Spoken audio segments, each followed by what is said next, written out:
primeira live da Sociedade de Cardiologia do Estado do Piauí. Hoje nós falaremos de um tema que na época pré-pandemia já era muito falado e nós tínhamos planejado de fazê-la presencialmente. Convidei os meus amigos Antenor, Ifran e Tiago para debaterem sobre isso, mas infelizmente aconteceu a mudança no mundo inteiro, da forma que houve, e nós tivemos que adiar essa discussão da forma virtual. Mas eu tenho certeza que será uma discussão muito produtiva, muito agradável, e vocês que estão aí do outro lado podem mandar aqui na plateia virtual, podem mandar suas perguntas pelo chat, podem clicar aí no More, nessa barra de ferramentas, e mandar aí as perguntas que vocês queiram, opiniões e etc. Bom, hoje nós vamos discutir, na verdade, as condutas que foram baseadas no estudo Isquemia. Como nós sabemos, os pacientes em coronariopatia aguda, não há muita dúvida daquilo sobre a revascularização. São pacientes que há benefício claro de mortalidade, há benefício claro na sobrevida dos pacientes. No entanto, na coronariopatia crônica, nós temos uma maior dificuldade de saber até que momento revascularizar os nossos pacientes. De vários estudos anteriores que já tivemos, desde o COURAGE em 2007, o BARI 2D também, em 2009, em 2012 também tivemos o FAME2, baseado em FFR, e ano passado tivemos o lançamento do Isquemia, que foi no final do ano passado no Congresso Europeu, no Congresso Americano, e o paper saiu agora esse ano, já nos meses de março, abril, nós tivemos a liberação do paper para que nós pudéssemos ver os detalhes. E hoje nós vamos discutir isso. Um paciente com exames de isquemia, mostrando isquemia moderada a grave, a pergunta é, devemos intervir? Devemos fazer a estratificação invasiva imediatamente? Sim ou não? O agonista e o antagonista vão falar por 20 minutos e, ao final, nós iremos debater as perguntas que a ilustre plateia vai mandar. Portanto, nós vamos começar com o meu amigo Antenor, doutor Antenor Lages Portela, que é hemodinamicista, cardiologista, especialista em cardiologia e hemodinâmica, e é o chefe da hemodinâmica do Hospital São Marcos, aqui em Teresina, um cardiologista extremamente conhecido aqui do Piauí, ex-presidente da Sociedade de Cardiologia do Piauí, e vai falar sobre a forma em que, sim, é necessário abordar, vai defender a ideia de que é necessário abordar os pacientes que apresentam isquemia moderada e alta, isquemia moderada e grave, nos pacientes que apresentam esses exames alterados. E vai defender essa tese. Doutor Antenor, o senhor tem 20 minutos. Por gentileza, fique à vontade, pode projetar os seus slides e eu vou desligar aqui o meu vídeo para deixar inteiramente à vontade. Daqui a pouco, Ok, Luiz, o nosso antagonista. Vou projetar agora. Então, por que a gente revasculariza um paciente? Quais são os objetivos? Primeiro, prolongar a vida. E segundo, melhorar a qualidade de vida. Prolongar a vida em revascularização do miocárdio, ela só é mostrada e bem definida em algumas situações. Por exemplo, quando se trata de um infarto agudo do miocárdio com angioplastia primária, essa é uma terapia gold standard, que realmente prolonga a vida. Ela diminui a mortalidade. Por exemplo, cirurgia cardíaca no paciente com lesão de tronco de coronária esquerda, disfunção do ventrículo e tudo. Isso também é uma situação em que a revascularização aumenta ou prolonga a vida. Mas na insuficiência coronariana crônica, na angina estável, essa situação, como o Luiz já falou, é muito diferente. Tem vários estudos já mostrando que a prolongação, o prolongamento da vida não é um objetivo atingido na maioria desses pacientes. Em relação a melhorar a qualidade de vida, essa é uma função importante de qualquer tratamento médico. Aliviar os sintomas, melhorar a classe funcional, melhorar a qualidade de vida. Imaginemos nós, se isso não fosse uma função importante do tratamento médico, talvez não teria importância ter, por exemplo, oftalmologia, que nunca prolonga a vida, ou ortopedia, tirando a parte de traumatologia, isso também não prolonga a vida. Então, a maioria das especialidades médicas talvez não tivesse nem sentido existir se só fosse importante no tratamento médico se prolongar a vida. Nós temos que ver também em que pé que nós estamos, quer dizer, quais as nossas diretrizes atuais para o paciente com angina estável. Nós devemos revascularizar quem? Nós devemos revascularizar o paciente com lesão de tronco de coronária esquerda, com lesão maior que 50%, isso é classe 1A, em doente com angina estável. Nós devemos revascularizar o paciente com lesão maior que 70%, isso é classe 2A. Nós devemos revascularizar o paciente biotriarterial que tem disfunção do ventrículo esquerdo, isso é classe 2A. Nós devemos revascularizar quem tiver lesão maior, grau de isquemia maior que 10%, isso é classe 2A. E nós devemos revascularizar obstrução coronariana maior que 70% se o paciente tiver angina que for refratária ao tratamento médico, isso é classe 1A. Essas diretrizes ainda estão vigentes, não é isso? Apesar do estudo isquemia e dos outros.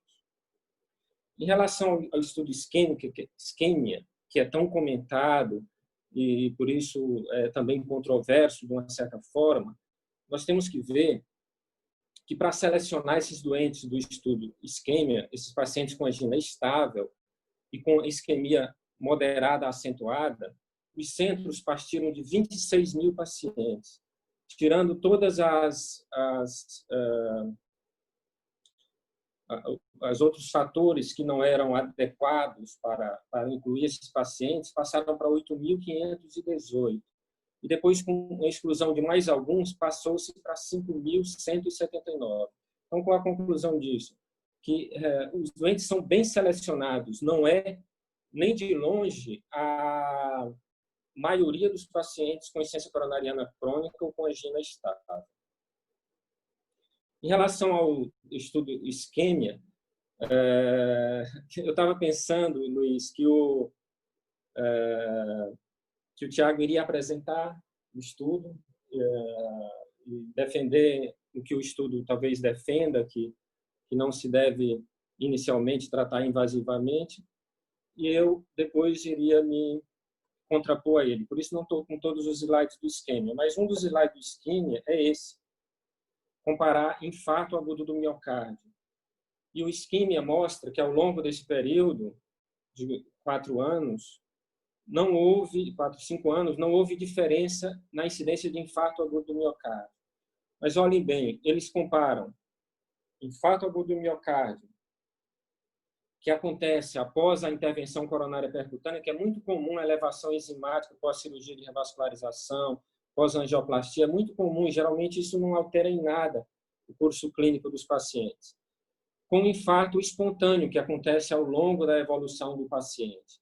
Então, ao longo da evolução do paciente, os pacientes do tratamento conservador tiveram muito mais, ou mais, pelo menos, infartos espontâneos. E isso pode fazer diferença no futuro.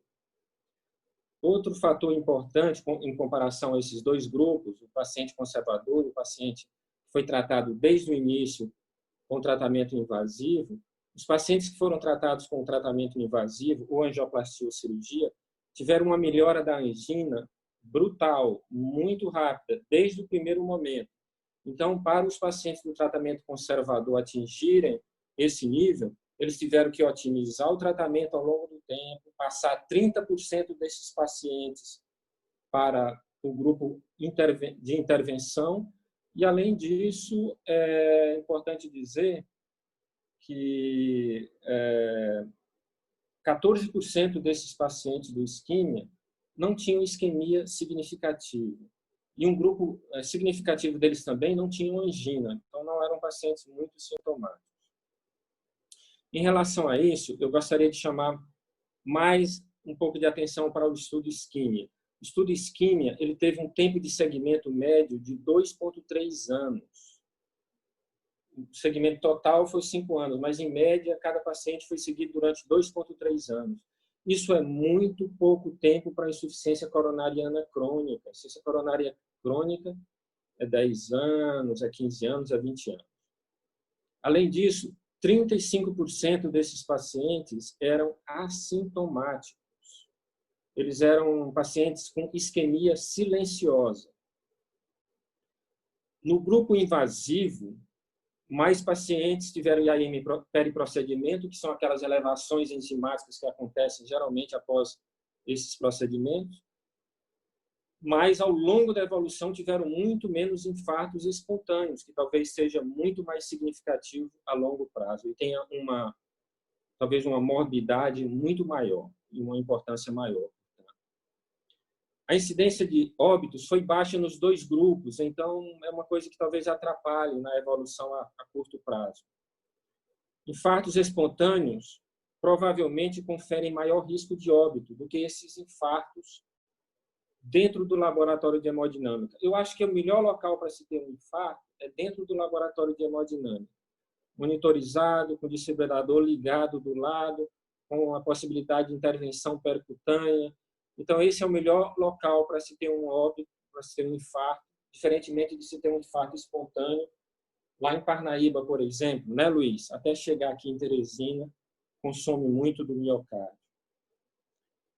Os achados, o mais importante de tudo isso, do estudo isquímia, é que, quando você pensar em insuficiência coronária crônica, em angina estável, você já vai tirar um monte de pacientes para poder selecionar para o isquímia. E, além disso, a gente tem que ter consciência que os pacientes com hipoaguda não estão no isquímia. Os pacientes com lesão de tronco não estão no isquímia. Os pacientes com fração de ejeção baixa, com disfunção ventricular esquerda, estão fora do isquímia. Então, pacientes com angina 3 ou 4 estão fora do isquímia. Ou aqueles com sintomáticos a despeito do tratamento clínico, esses estão fora do isquímia. Então, é um grupo muito grande de pacientes que estão fora desse grupo que foram selecionados para esse tipo de comparação. Outro fato que eu já realcei é que o grau de isquemia não era importante em 14% dos pacientes. Mesmo, o objetivo era ter pacientes com isquemia média a severa, a acentuada, mas quase 15% não tinham isquemia importante.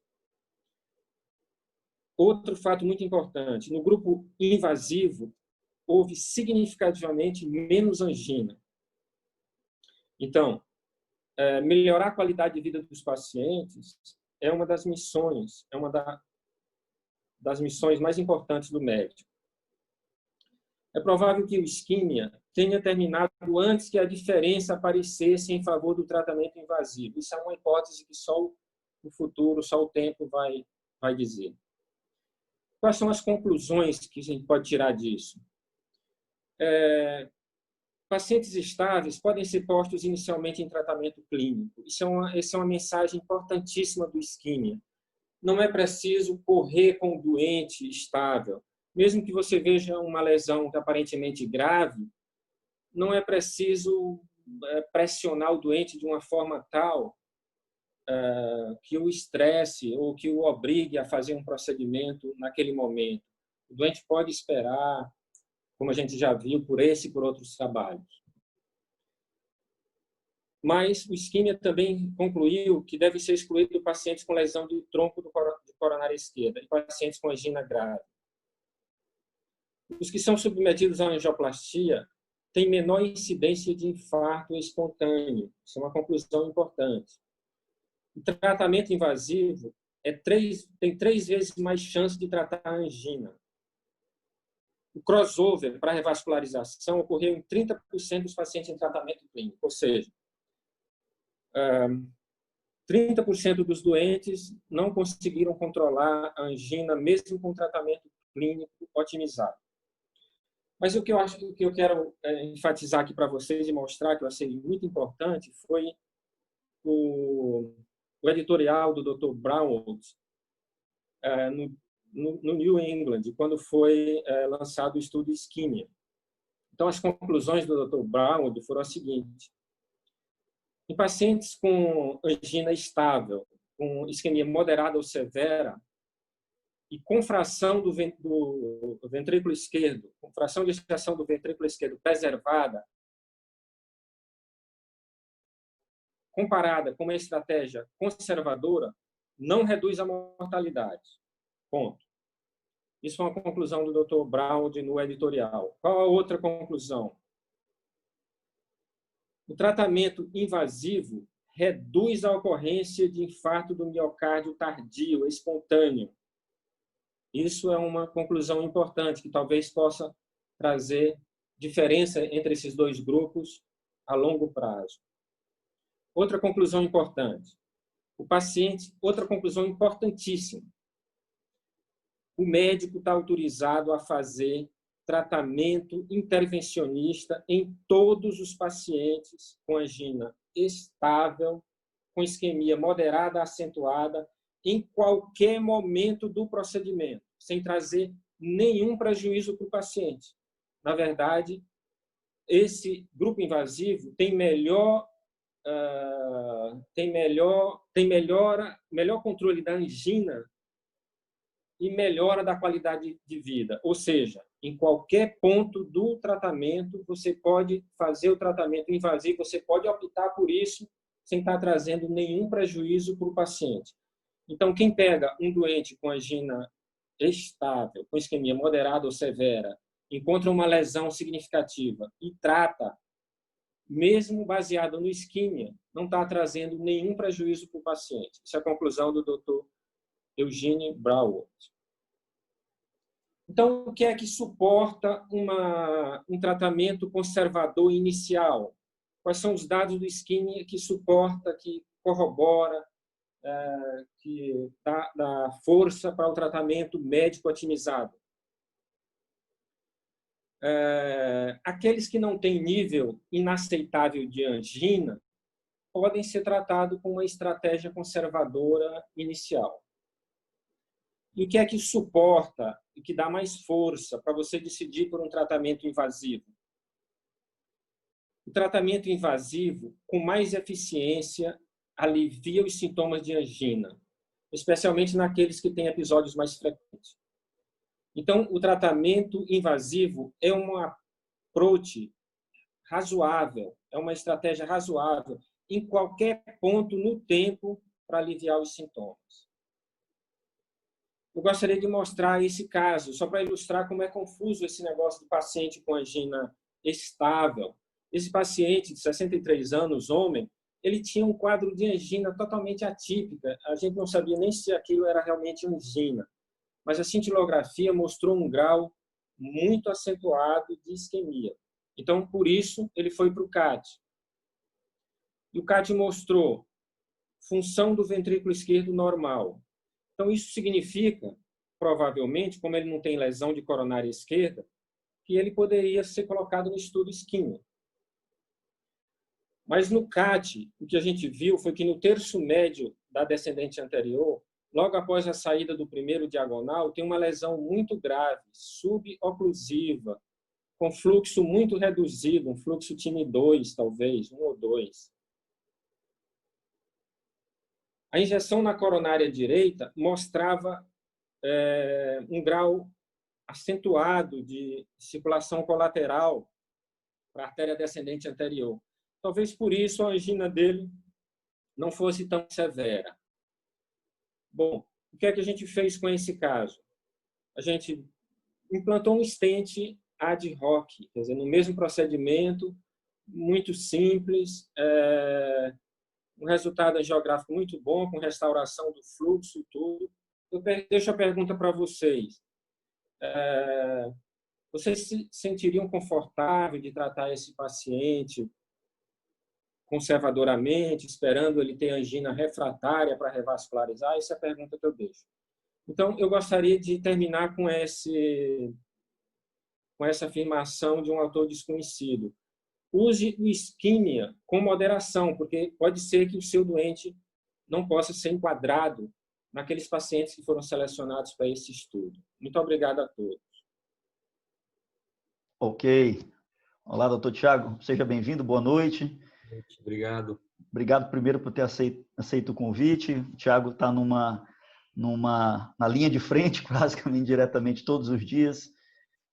mas mesmo assim se comprometeu conosco e aceitou o convite. Obrigado, a sociedade agradece muito, Tiago, e eu pessoalmente, como seu amigo. Tiago Nunes Pereira Leite, vou apresentá-lo aqui, doutor em cardiologia pelo INCOR, na FEBUSP, fez a residência em cardiologia em ecocardiografia no INCOR e especialista também em cardiologia pela SBC e pelo DIC, né? E preceptor das residências de clínica médica e cardiologia do HU da UFP e coordenador da cardiologia do Hospital São Paulo e da divisão de gestão de cuidados do HU da UFP.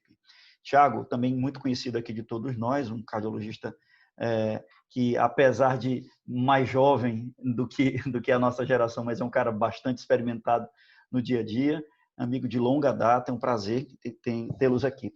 Muito bem, só para avisar vocês que nós estamos com 51 participantes, realmente é um marco, praticamente nas nossas reuniões presenciais, 51 participantes, é um número bem expressivo. Então, na nossa primeira webinar, ter já 51 participantes é bem gratificante. Muito obrigado a todos, participantes aqui de Brasília, nossos amigos que são piauienses que estão em Brasília, da Bahia, de Parnaíba, de outros locais, que estão participando, que nessa modalidade podem participar da nossa sociedade, como nós não tínhamos presencialmente.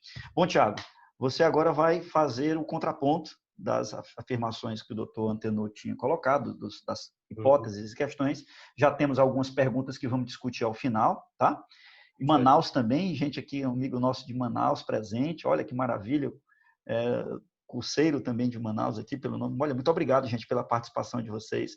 É um grande prazer mesmo a presença de vocês e nós ficamos muito felizes.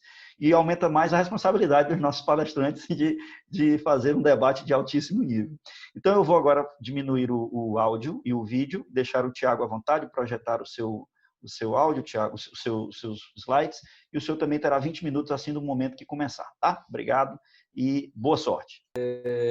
Boa noite a todos. Primeiro, gostaria de agradecer ao convite da SBC, em nome do nosso presidente e amigo de longa data, como ele mesmo disse, Luiz Bezerra. É um prazer estar participando dessa primeira webinar aqui com o colega Antenor, um hemodinamicista experiente renomado aí da nossa capital. Então, na verdade, como ele mesmo achava que aconteceria, eu preparei uma apresentação achando que seria inicial e vou mostrar um pouco o resultado do estudo. E vamos discutindo o nosso contraponto à medida que forem passando os slides. Então, a pergunta que me ficou foi: os pacientes com isquemia, na verdade, a afirmação, os pacientes com isquemia moderada importante, documentada em exame não invasivo, eles não precisam fazer uma estratificação invasiva imediata. Vamos ver se a gente consegue justificar e ver se vocês compartilham da mesma opinião. Está passando, não, Luiz? Foi.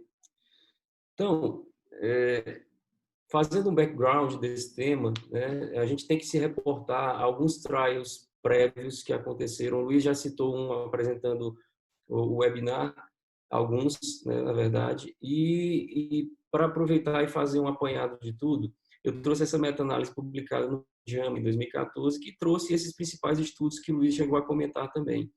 Eu destaco mais dois, que foi um estudo feito aqui no Brasil, no INCOR, pelo professor Vadir Webb, o COURAGE, o BARI2D, o FEMI2, e essa meta-análise ela englobou todos esses estudos,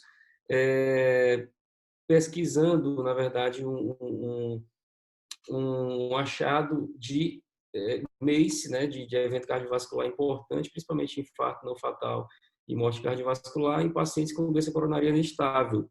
Né? Essa meta-análise ela extraiu desses estudos, desses trials, apenas os pacientes que foram submetidos a angioplastia. Então, os pacientes submetidos à cirurgia, como por exemplo do MAST-2, eles foram excluídos da meta-análise. Teve um grau de heterogeneidade boa a meta-análise e, de fato, o que ela mostrou foi que nos pacientes do grupo invasivo, não houve diferença em relação à morte, infarto não fatal, angina e até mesmo, quando feito o apanhado de 5 estudos, de revascularização não planejada. Obviamente, se nós pegarmos trials mais recentes, como por exemplo o FEMI2, a diferença em revascularização não planejada foi bem significativa em favor da terapia intervencionista, mas o FEMI2 usou stents de última geração, usou FFR para guiar os procedimentos, indicar os procedimentos. Então, foi um estudo mais diferente em relação aos outros. O BARI-2D, por exemplo, ele só usou 34% de stent farmacológico nos pacientes. Né? O restante foi todo stent convencional. Assim como o Courage foi quase 100%. Só 51 pacientes do universo do Courage, se não me engano, 1.450 pacientes, só 51 usaram stents farmacológicos. Então, já nessa meta-análise, nós vemos o racional e o resultado, um apanhado do resultado dos estudos prévios que pesquisaram desfechos cardiovasculares importantes em pacientes com doença coronariana estável. Vale ressaltar que, para essa meta-análise, tanto o grupo intervencionista como o grupo conservador, eles tinham que ter mais de 50% de uso de estatina, e o grupo intervencionista tinha que ter feito angioplastia e uso de stents em mais de 50% dos pacientes.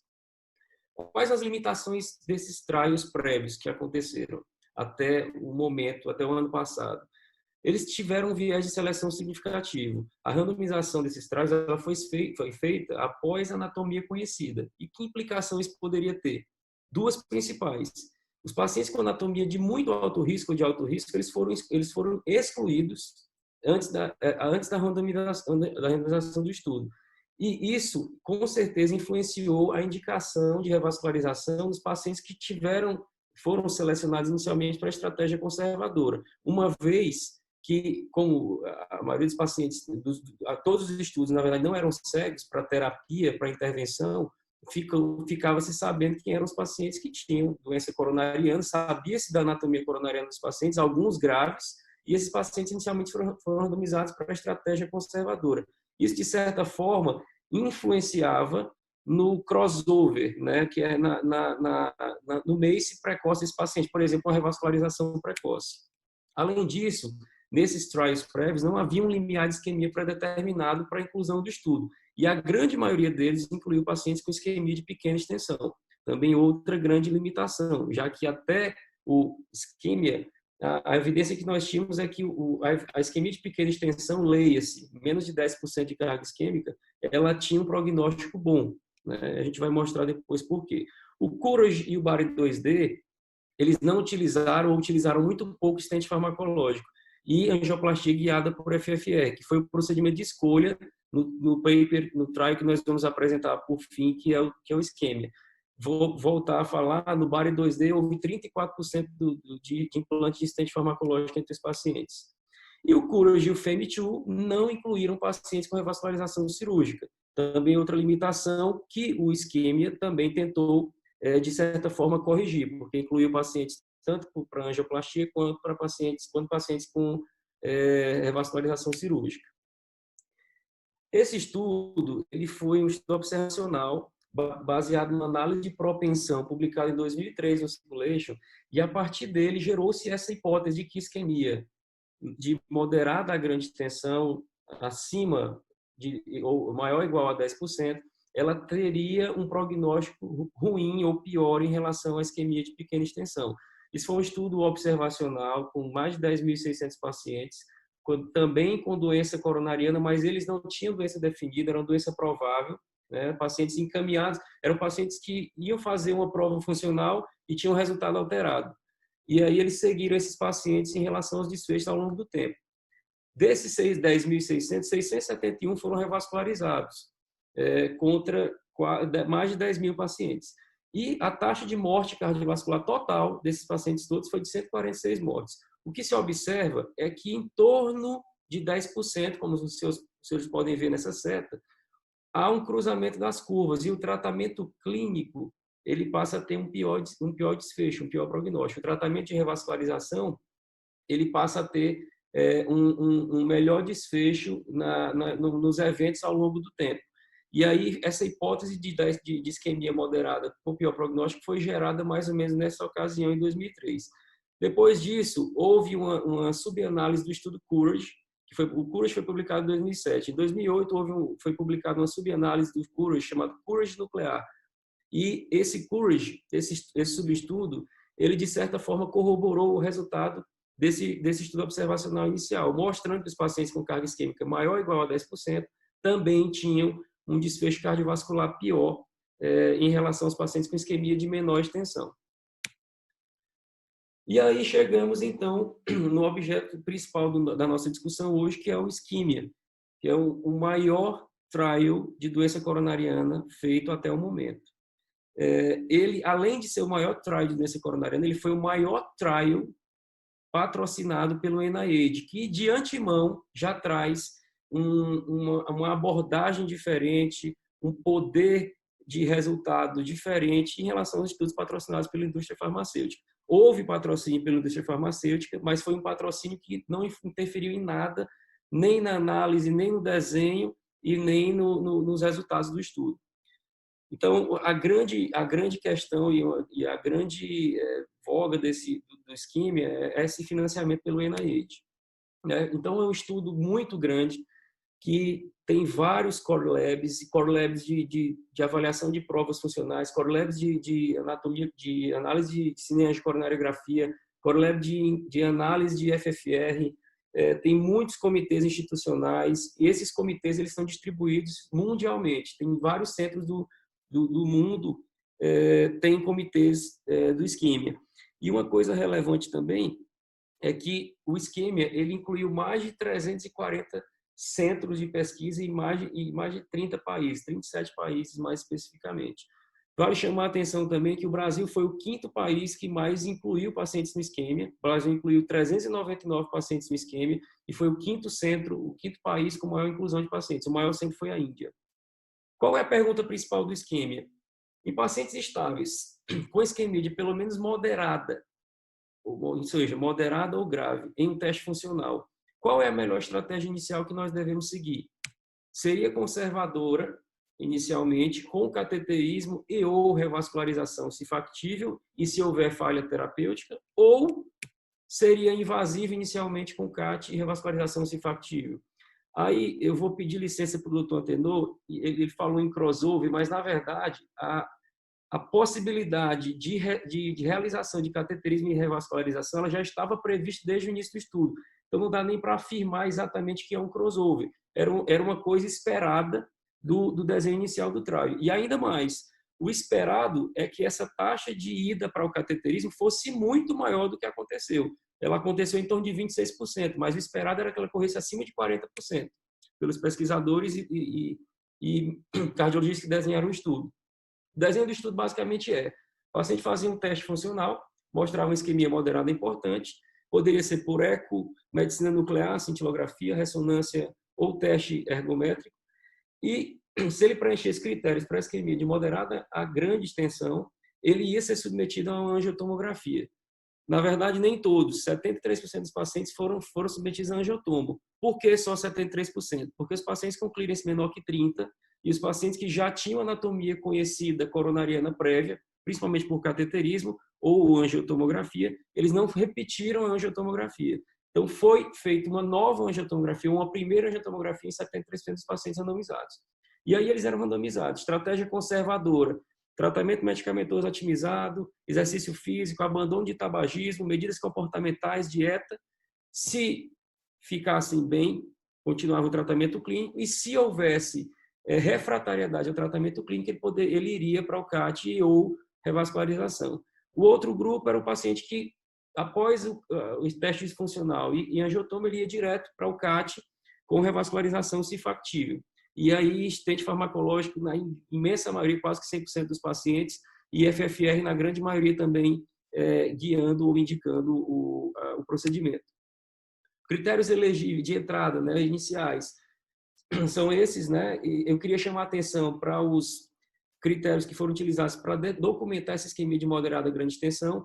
Em relação aos exames, nós vamos ver que em torno de 50% dos pacientes fizeram cintilografia inicial, 20% fizeram ecoestresse, 25%, em torno de 25% fizeram teste ergométrico, e eu vou falar uma particularidade do teste ergométrico, e 5% apenas dos pacientes fizeram ressonância. Os critérios foram esses, né, para preencher isquemia de moderada a grande extensão, e a particularidade que eu queria comentar do teste ergométrico é que ele foi incluído só depois de 2 anos do início do estudo. depois de 2 anos, foi levantado e proposto ao comitê diretivo do estudo a inclusão do teste ergométrico por 2 motivos. Primeiro, porque a taxa de eventos que era esperada para o tratamento conservador foi muito abaixo do esperado no final de 2 anos. E segundo, porque a inclusão do teste ergométrico ele tornava o trial muito mais do dia a dia, porque o teste ergométrico é o exame funcional mais usado no mundo.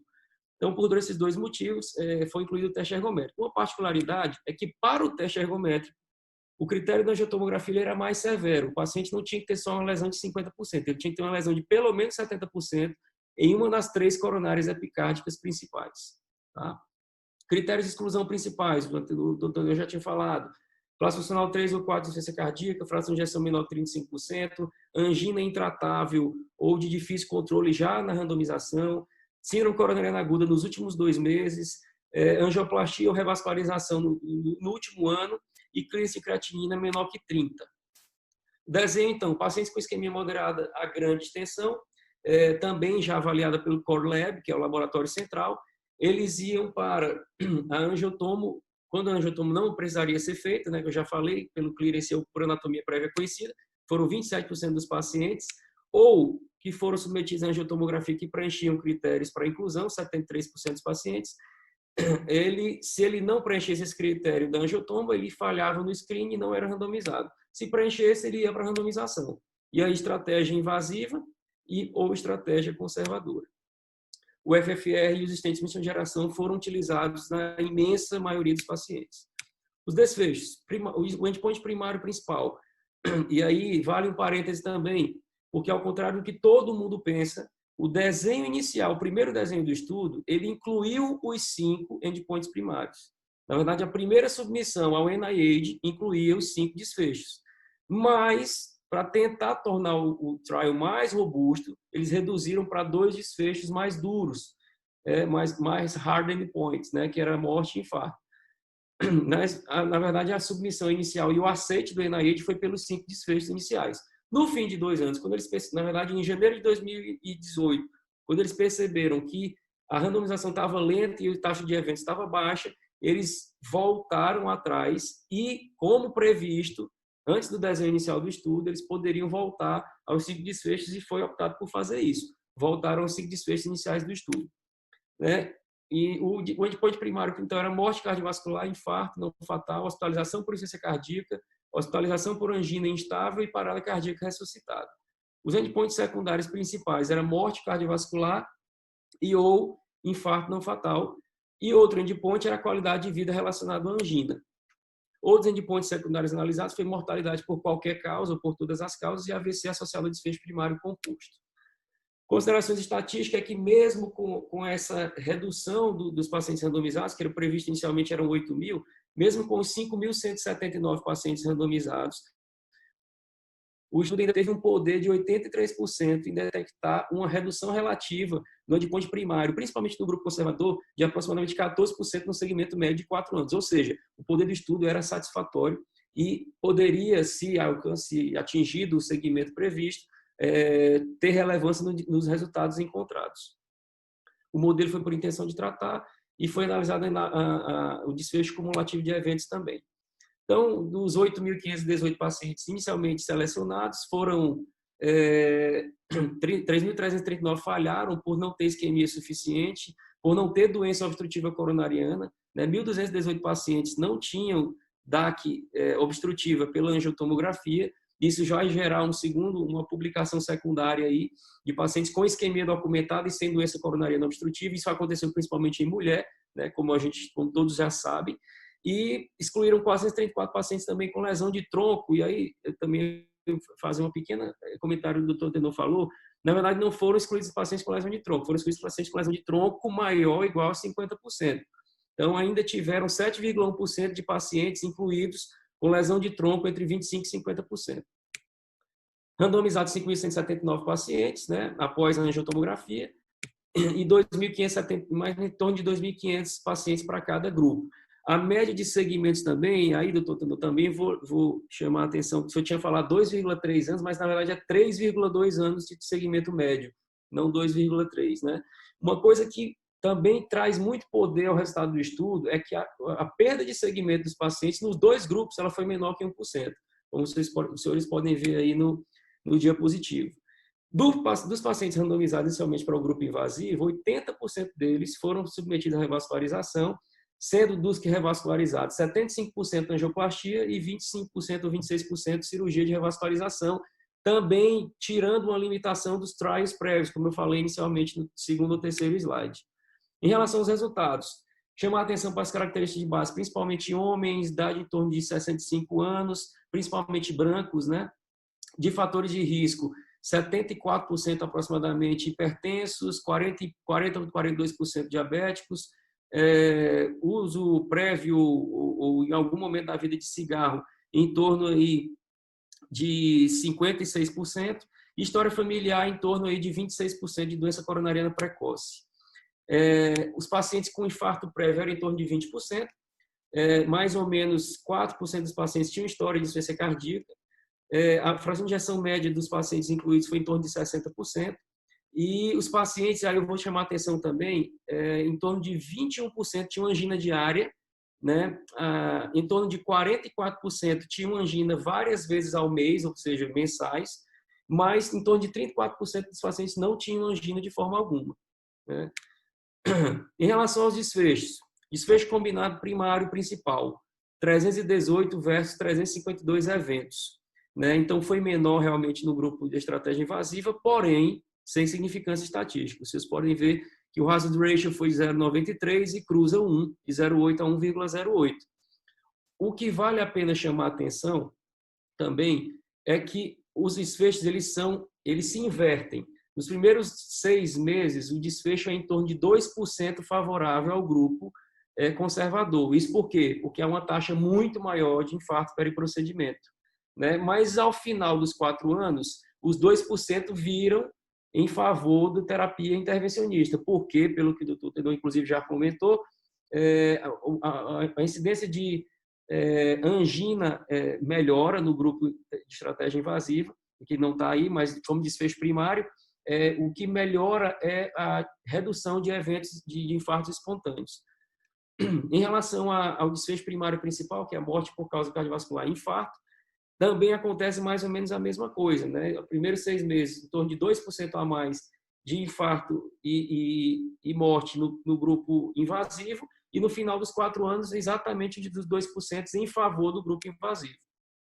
Morte por qualquer causa é uma coisa que vale muito a pena a gente comentar e chamar a atenção. Foi igual. Na verdade, teve um paciente com morte por todas as causas a mais na estratégia invasiva, mas sem significância estatística. Isso, como o Antenor colocou, na verdade, eu acho que é um ponto a favor da estratégia conservadora, porque estimava-se, por exemplo, que o infarto espontâneo ele tinha muito pior prognóstico em relação ao infarto periprocedimento, mas, de fato, isso não aconteceu, que a morte ela foi semelhante, a morte por todas as causas ela foi semelhante entre os grupos.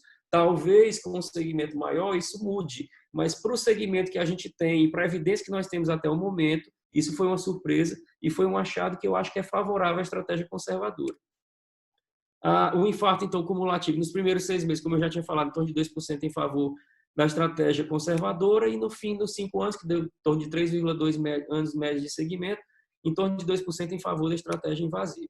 Aqui as curvas de Kaplan-Meier, né, mostrando que as curvas se invertem, como eu já falei, em torno dos 2 anos, 2 anos e meio, e muita gente comenta, mas no final dos 4 anos de segmento as curvas estão abrindo. A tendência vai ser continuar abrindo? Não sabemos. Talvez sim, talvez não. Pode ser que as curvas voltem a se aproximar depois em torno de 10 anos de segmento. Nós não sabemos. As pessoas, muitos revisores comentam isso, mas isso é uma suposição. O que nós temos de fato até o momento é que não há diferença em relação a esses eventos cardiovasculares ao final de um segmento médio de 4 anos, na verdade, segmento médio de torno de 3 anos, 3,2 anos. A mesma coisa acontece para a morte por causa cardiovascular, o infarto, né? Morte por qualquer causa, as curvas são iguais, um pouquinho, na verdade, acima para a estratégia invasiva, mas a diferença é de um caso, não tem significância estatística, e a incidência de infarto do miocárdio maior no começo para a estratégia invasiva e menor no final para a estratégia invasiva. Tiago, preciso informar que só falta pouco tempo, 1 minuto, tá bom? Tudo bem, Luiz. Em relação ao infarto periprocedimento, a curva também de Kaplan-Meier mostrando que a maior incidência, obviamente, é na estratégia invasiva, e o infarto espontâneo, que são os tipos 1, 2, 4B, é maior na estratégia conservadora, como eu já comentei também. Hospitalização por angina instável em insuficiência cardíaca é a inversa. A por angina instável foi maior na estratégia conservadora, isso era esperado, mas a hospitalização por insuficiência cardíaca foi maior na estratégia invasiva. E esses desfechos, apesar de o estudo não ter sido desenhado para isso, gera hipótese e tem significância estatística como uma análise secundária. Né? Parada cardíaca igual, ressuscitada, e o AVC também igual entre os grupos. Isso aqui também vale a pena chamar a atenção, que é a análise de heterogeneidade do resultado dos endpoints primários em subgrupos pré-especificados. Por exemplo, na isquemia elegível, por exemplo, quando o resultado foi analisado pelo Core Lab, em torno de 13,8% dos pacientes não preencheram critérios segundo o Core Lab para isquemia de moderada e grande extensão. Porém, mesmo sendo pequena extensão, o que acreditava que ia tornar um resultado favorável para a estratégia conservadora não aconteceu, não há significância estatística. A mesma coisa acontece, por exemplo, quando você analisa só isquemia severa. Também não há diferença entre o resultado dos grupos, nesse subgrupo. A mesma coisa também acontece na doença obstrutiva. Se você pegar, por exemplo, o triarterial, também não há significância estatística, não há diferença com significância estatística entre os grupos invasivos e conservador. Assim também como não há diferença quando se analisa só a DA proximal, né? E o grau de uso de medicação. Quais as limitações do isquemia? Esse trial ele não foi cego em relação à intervenção, ou seja, não teve um procedimento falso invasivo, como aconteceu, por exemplo, no estudo órbita. O que é que isso traz de implicação? Isso, na verdade, traz um viés favorável à estratégia invasiva, porque como eu sei quem não fez a intervenção, eu espero e interpreto o resultado como mais grave e indico intervenção no grupo conservador. Isso, então, favorece a estratégia invasiva em detrimento da conservadora. Os resultados do estudo eles não se aplicam aos pacientes com síndrome coronária aguda nos últimos 2 meses, paciente com angina limitante ou refratária, lesão de tronco maior ou igual a 50% e fração de ejeção menor que 35%. As mulheres foram mais frequentemente excluídas da randomização por terem mais DAC não obstrutiva, como eu comentei. Apenas 41% dos pacientes atingiram o alvo terapêutico previamente recomendado de PA e terapia hipolipemiante. Porém, esse resultado ele foi semelhante entre os grupos. Na verdade, isso também favorece a estratégia inicial conservadora, porque eu pressuponho que se eu tenho um alvo terapêutico em torno de 80% ou 90%, o resultado favorável à estratégia conservadora vai ser muito maior do que a gente observou no esquema. Por último, a estratégia conservadora condicionada ao conhecimento da anatomia coronariana por exame não invasivo ou coronariografia prévia. Para a gente usar a estratégia do isquemia, eu preciso ter uma anatomia conhecida. Então, muito provavelmente, eu não consigo aplicar a estratégia do resultado do isquemia com um estudo único, né, com uma prova funcional única. Portanto, baseado nos resultados do isquemia, o maior e melhor trial já desenhado de DAC estável realizado até o momento, os pacientes com isquemia moderada importante documentada em exame não invasivo não precisam de estratificação invasiva imediata. Por quê? Foi demonstrado baixa mortalidade por todas as causas em ambos os grupos, apesar de possuírem características clínicas de alto risco, isquemia de alto risco e DAC extensa. Não houve nenhuma heterogeneidade do efeito do tratamento, como eu mostrei naquele último diapositivo, último gráfico, incluindo os pontos mais questionáveis, que é o tipo de teste não invasivo, gravidade da isquemia, envolvimento de DA proximal ou extensão da doença coronariana, da doença aterosclerótica. E algumas limitações do estudo favoreceram a magnitude de resposta benéfica do grupo invasivo em relação ao conservador. E ainda assim, não houve redução dos eventos nesse grupo em relação ao outro, no segmento médio de 3,2 anos. Por quê? Quais são elas? O estudo foi aberto e não segue para intervenção, já comentei porque isso favoreceu a estratégia invasiva. O efeito placebo ele é muito maior no grupo invasivo, porque eu sei quem fez a estratégia invasiva e o resultado esperado até o esquema era que quem era submetido à estratégia invasiva tinha melhor resultado. Não foi o que aconteceu no resultado, mas isso era o que se pressupunha até o começo do estudo. O patrocínio pelo NIH traz um poder e um respaldo muito grande ao resultado do estudo. Não tem influência da indústria farmacêutica e ter core labs independentes e comitê de múltiplos centros realmente traz um poder e uma relevância muito grande para o estudo. Apenas 1% dos pacientes perderam o segmento. Então, a grande maioria dos pacientes tiveram um segmento médio até o final. E os alvos terapêuticos medicamentosos baseados nas diretrizes foram similares e baixos. Isso também favoreceu a estratégia conservadora, como eu acabei de comentar. Uma terapia melhor, um percentual melhor de terapia otimizada, com certeza traria um resultado melhor para a estratégia conservadora. Então, acreditem no tratamento medicamentoso. Acreditem no tratamento medicamentoso e enfatizem para os seus pacientes a necessidade de buscar os alvos terapêuticos preconizados sempre. A decisão da estratégia inicial ela deve ser em comum acordo com o nosso paciente, mas nós temos dever de deixar o paciente ciente do que temos de evidência científica até o momento. E a evidência que nós temos até o momento é que no segmento máximo estudado até agora, que foi de 3,2 anos, não há benefício da estratégia invasiva em relação a evento cardiovascular grave, complexo e até mesmo eventos menos graves, como hospitalização por ICI e angina, nos pacientes envolvidos, incluídos inicialmente na estratégia invasiva. Obrigado, pessoal. Era isso.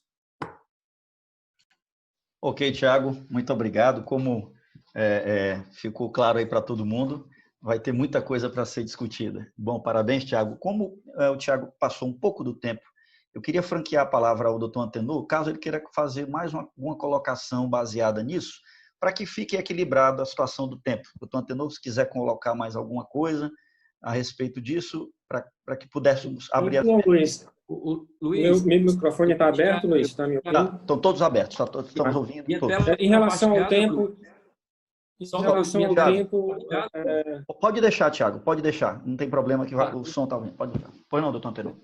Em relação ao tempo, tudo tranquilo, não tem problema nenhum. Acho que foi importante ele mostrar o isquemia todo, como ele apresentou. E talvez eu deixasse uma pergunta para o Thiago agora. Eu acho que é mais importante a gente responder perguntas que, por acaso, quem está vendo enviou, mas eu deixaria uma pergunta para ele. Depois do isquemia, a sua conduta em relação a qual o primeiro exame se indicar no doente com angina estável mudou? Você faria sempre um teste de esforço, que é o mais simples, mais acessível? Você acha que deve-se fazer uma angiotomografia como primeiro exame? Obrigado pela pergunta. Deixa essa pergunta para o Thiago, para ele responder agora ou depois. Você escolhe aí. Na verdade, Antenor, obrigado pela pergunta inicialmente. Minha conduta pessoal já era de pedir uma prova funcional como primeiro exame na imensa maioria dos pacientes. Então, na verdade, com o resultado do isquemia, isso só corrobora a conduta que eu já tomava antes do resultado do estudo. Mas, como eu falei, uma limitação do estudo é você ter conhecimento da anatomia coronariana para tomar sua decisão depois da prova funcional ou antes da prova funcional. Então, não dá para a gente adotar a estratégia do isquemia baseada apenas numa prova funcional ou baseada apenas numa angiotomografia. Porque se eu fizer apenas uma prova anatômica, eu também não vou ter certeza se há repercussão hemodinâmica ou isquemia relacionada à lesão coronariana aterosclerótica que eu estou visualizando na angiotomografia. Então, sim, minha conduta seria fazer uma prova funcional inicial, a não ser, obviamente, que o paciente tem uma angina limitante, e aí eu iria realmente para a estratégia invasiva inicial, mas na imensa maioria dos pacientes eu faria uma prova funcional de início. Ok, muito bem. Ok, doutor, pode complementar, fica à vontade. Então, você não acha que, baseado no isquemia, ou usando esses dados do isquemia, talvez o doente com angina estável, você sabe que a angina é estável já, se você fizer uma prova funcional e não tiver lesão de tronco, você poderia tratá-lo clinicamente, se você for convencido que o tratamento clínico é o melhor? Mas se eu fizer uma prova funcional, eu não vou saber se tem lesão de tronco. Aí eu preciso de uma prova anatômica. Não. Por isso que eu estou falando. Como fazer como primeiro exame, ao invés de fazer prova funcional, fazer a angiotomografia. Não tem lesão de tronco. Sim. Não, na verdade... Não tem lesão de tronco. Mas você sabe que tem isquemia. E que é, no mínimo, moderada acentuada. Porque se for leve... Nesse caso, Antenor, se eu faço uma prova funcional... Eu estou dizendo assim, você esquecendo o isquemia e extrapolando a sua conduta dele. Tá certo? Então, extrapolando dele, você poderia fazer assim.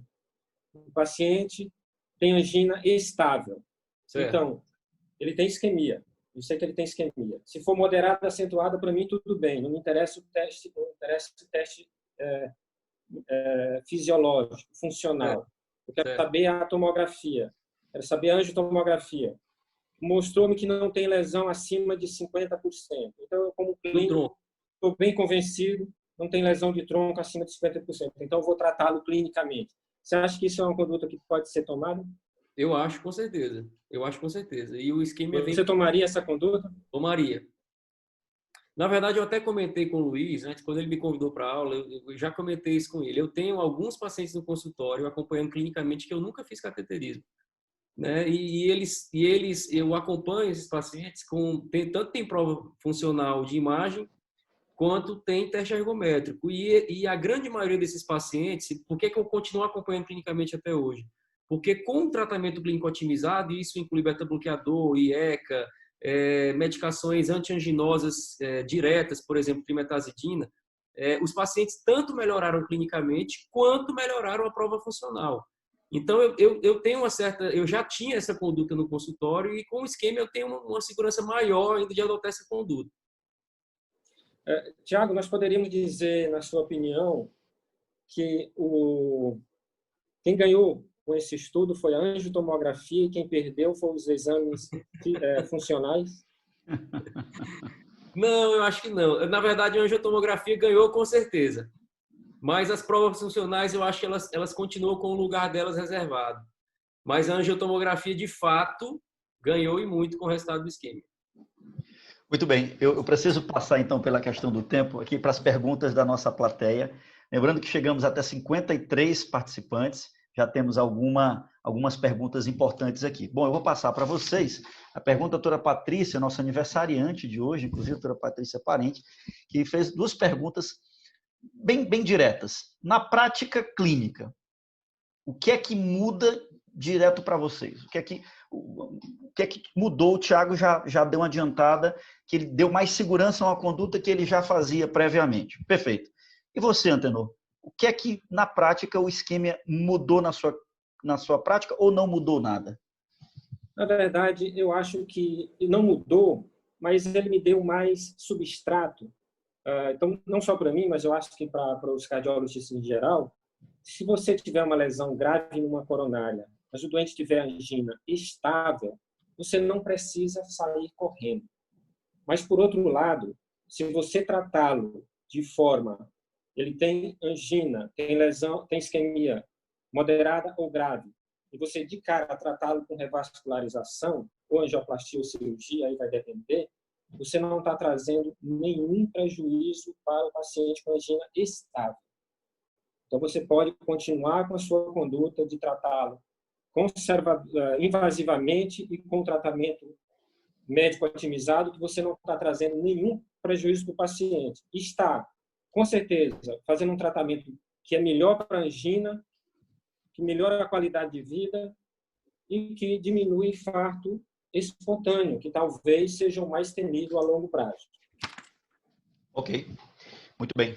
Bom, eu tenho uma pergunta também do Dr. José Lira, que ele tem alguns questionamentos. Eu gostaria, aqui. Desculpe, Luiz, só de parabenizar Claro. a Patrícia pessoalmente. Parabéns, doutor. Sem dúvida, doutora Patrícia, nossos parabéns e os votos de muita saúde e felicidades. O doutor José Lira comentou aqui sobre um questionamento que ele faz ao diagnóstico de infarto feito pela isquemia. Realmente, na conclusão do estudo, fala que depende da definição de infarto que foi adotada. Ele, inclusive, colocou para nós aqui a definição. E ele também questiona, em relação a isso, deixa eu só procurar aqui a informação aqui que ele coloca, que também ele acha que foge um pouco, né? Foge um pouco, que esse tem um viés de conceito, que é o infarto. E, além disso, ele acha que a seleção do paciente afasta o resultado daquele da vida real.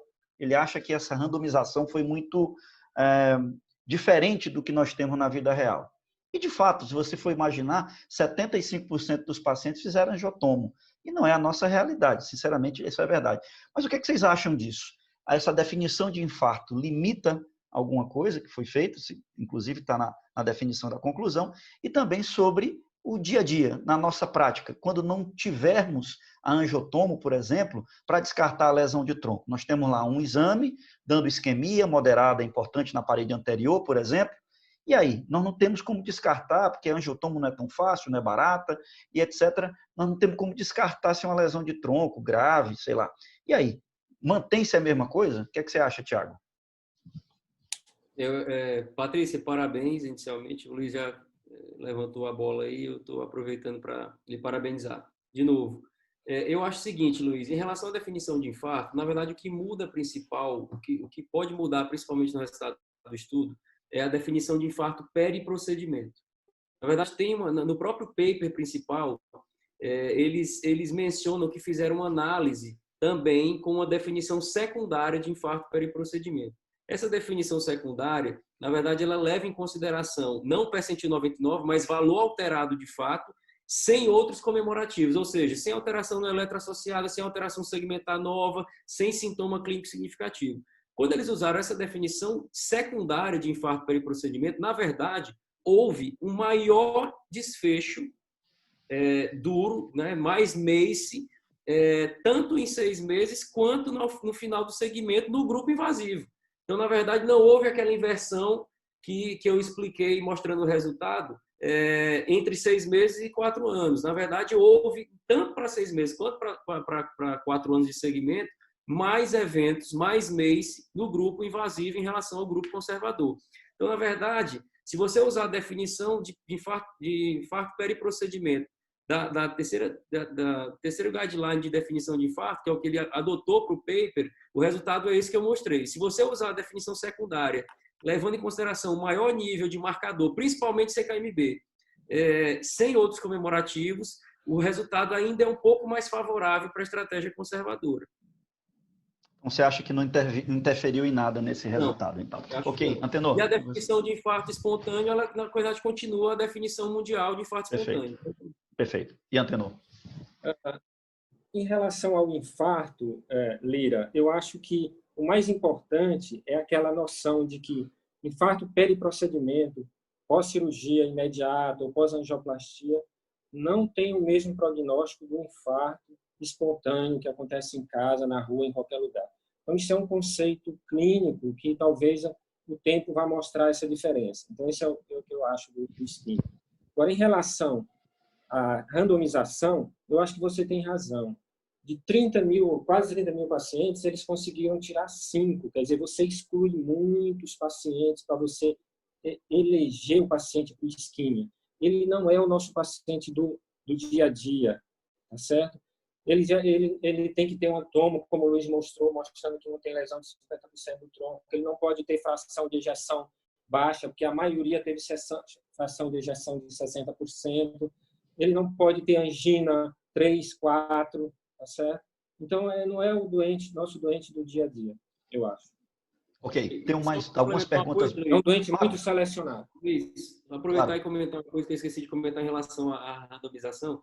De fato, eu acho que para nós aplicarmos, por exemplo, no Piauí, a randomização, desenho do esquema não é fácil. Mas também não é fácil você fazer cateterismo no Piauí. Então, assim, por exemplo, onde é que nós temos CAT no Piauí? Nós temos em Parnaíba, Teresina. Então, se você te fizer uma prova funcional, onde é que nós temos no Piauí? Teresina. Na Parnaíba também tem cintilografia, se eu não me engano. Então assim, para qualquer uma que seja a estratégia, para você ter uma noção de isquemia, do grau de isquemia, você tem que fazer uma prova invasiva. Então, só tenho 2 locais no Piauí. A angiotoma também eu só tenho em 1, e o CAT eu só tenho em 2. Então, é difícil tanto para o CAT quanto para a angiotomografia. Mas, talvez, realmente seja mais fácil fazer um cateterismo do que a angiotomografia aqui. Perfeito. Eu tenho aqui mais algumas perguntas, rapidinho. O doutor Carlos Eduardo, nosso amigo Cadu, parabeniza aos colegas pelas palestras e diz as 2 perguntas. Os dados do estudo nos permitem, os dados nos permitem orientar a liberação de exercício no paciente com isquemia menor do que 10% e em tratamento conservador, aquele que você não vai tratar, você vai deixar o paciente fazer exercício, se ele tem uma lesão isquêmica menor que 10%. E aí ele complementa, e diz, e na situação de pré-operatório, como conduzir? Ele não deixou claro qual o pré-operatório, mas eu vou dizer, digamos um pré-operatório, obviamente não cardíaco, uma cirurgia de, sei lá, de uma cirurgia abdominal, cirurgia de uma apendicite, a cirurgia de uma colecistopatia, etc. O que é que vocês veem em relação a isso? Vamos lá começar pelo Antenor. Obrigado pela pergunta. Cadu, eu acho o seguinte, que eu acho que isquemia não respondeu essa pergunta importante, né? Na verdade, o doente que está no tratamento conservador, ele é um doente que está polimedicado, tá certo? Além de polimedicado, ele tem episódios de angina. Então, você tem segurança para liberar esse paciente para o exercício ou para fazer uma cirurgia? Né? Acho que essa pergunta não foi respondida. Entendi. E em relação, assim, Tiago, o que é que você acha? Eu acho, não sei se todo mundo está conseguindo ver a tela, na verdade, o exercício físico fazia parte do tratamento clínico otimizado do paciente randomizado para a estratégia conservadora. Então, isso ele faz parte para o paciente com isquemia de moderada a grande extensão. Acho que para o paciente com isquemia de pequena extensão, que foi a pergunta do Cadu, eu acho que, com certeza, o exercício físico faz parte do tratamento medicamentoso otimizado. Então, acho que deve ser, obviamente, estimulado, mas eu, na minha conduta pessoal, eu estimulo sob supervisão. Então, nós temos alguns locais que fazem atividade física, são locais de treinamento de atividade física para pacientes cardiopatas aqui. Então, minha conduta pessoal já era para os pacientes com isquemia de pequena extensão, manter o tratamento conservador, não assumir estratégia invasiva e manter a atividade física como um dos pilares do tratamento clínico otimizado. Em relação ao pré-operatório, acredito, como o Antenor falou, nós não temos dados para responder essa pergunta baseado no isquemia. Mas esse eu não sei, o que é que eu quero dizer? Nós não sabemos como esse paciente se comporta diante de uma injúria, de uma cirurgia não cardíaca, que é o que a avaliação pré-operatória tem a intenção de responder. Então, a gente precisa de um estudo para responder isso aí. Na verdade, minha conduta pessoal, talvez seja numa situação dessa, de uma avaliação pré-operatória, o paciente com isquemia de moderada a grande extensão, se eu optar inicialmente, que é o que eu geralmente faço, por uma estratégia por uma prova funcional, muito provavelmente eu vou indicar uma avaliação anatômica invasiva. Perfeito. Eu tenho umas duas colocações, infelizmente pelo tempo a gente não vai poder se alongar, obviamente pelo tempo de todos e tudo mais. Eu tenho duas colocações. Um do Dr. Josserlano, cirurgião cardíaco, que disse que, ele pergunta, se considerarmos o isquemia como conduta a seguir, o que orientar os pacientes após 3,3 anos de segmento no consultório? E ele complementa e diz, eu não vou nem entrar em outros detalhes em relação à grande variedade de pacientes excluídos do estudo. Diz que não vai entrar nesse ponto, porque ele acha que é um ponto importante e limitante do estudo, pelo que deixa transparecer aqui, pelo menos é o que parece. Mas e vocês? O que acham, a partir de 3,3 anos, o que fazer? Ele está questionando sobre a pouca, entre aspas, pouca, né, evolução, tempo de follow-up dos pacientes. Quer começar? Tiago? Fica à vontade, Tiago.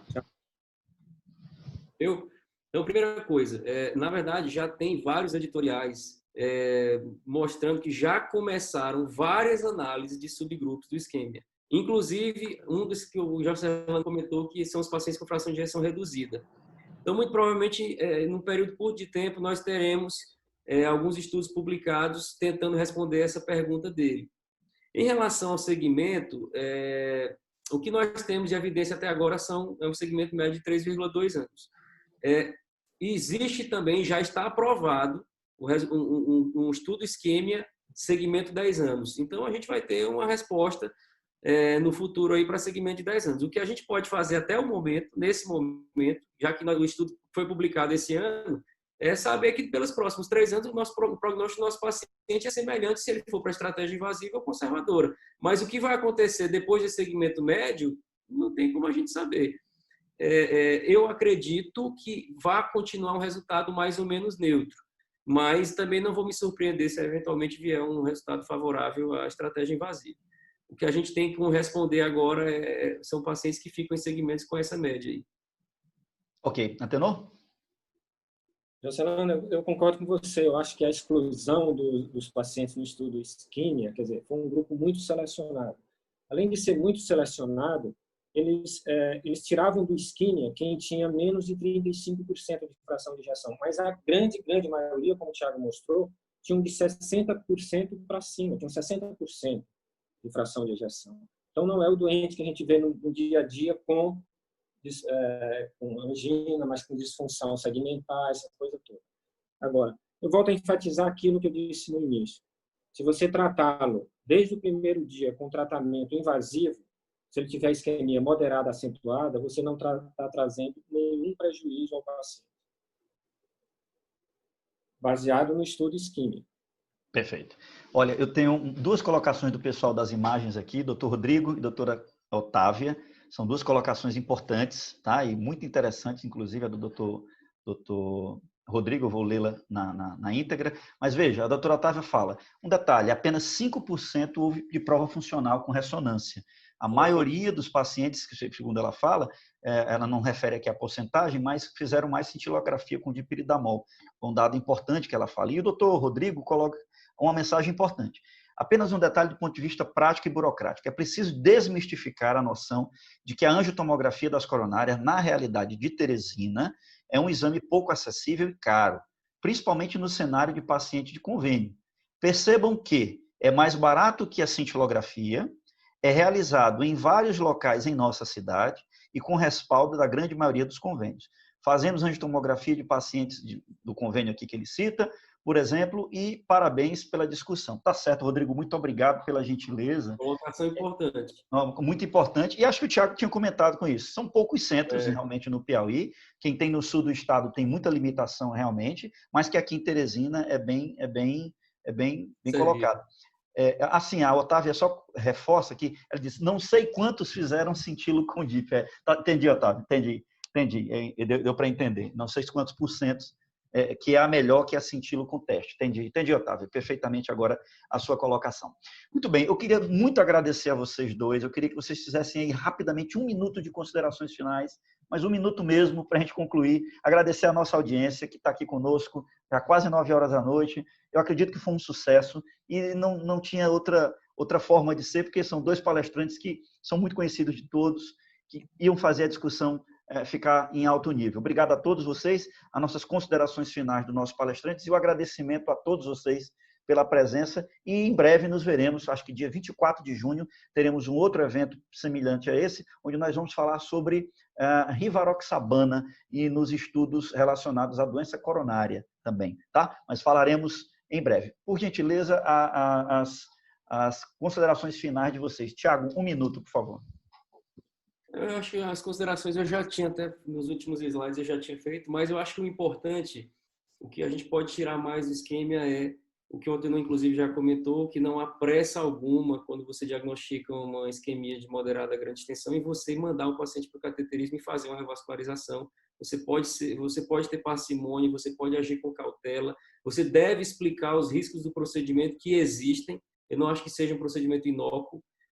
Isso a gente está falando de centro, obviamente que aqui nós temos excelentes hemodinamicistas, mas nós estamos falando de centros com uma expertise altíssima em realizar os procedimentos, mas não é um procedimento inócuo.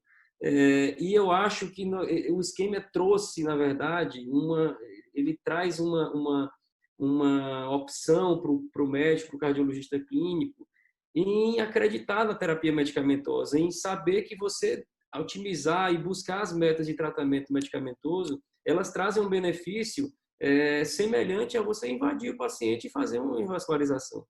Então, eu acho que a mensagem principal seria essa: conversar bem com o seu doente, conversar bem com o seu paciente, explicar o que tem na literatura, explicar os riscos e benefícios de cada uma das estratégias e tomar uma decisão compartilhada, conjunta com o seu paciente. Eu acho que esse é o melhor caminho, é bom senso.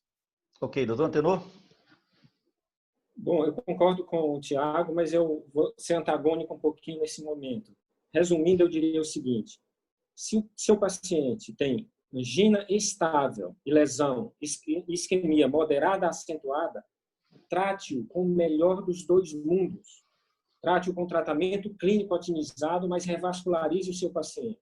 Não deixe um paciente porque você não está trazendo nenhum prejuízo e está melhorando a angina e o infarto espontâneo a longo prazo e a qualidade de vida. Ok. Bom, gente, muito obrigado a vocês, muito obrigado a toda a nossa audiência. Boa noite, até breve. Estaremos aqui com mais outras lives relacionadas a isso. E agradeço muito mesmo de coração a nossa audiência, a nossa plateia, a vocês dois palestrantes. Obrigado, tenham uma boa noite. Estará disponível no nosso canal do YouTube a gravação, ficará disponível para você no canal SBC Piauí. Obrigado e boa noite a todos. Obrigado a todos os colegas. Boa noite.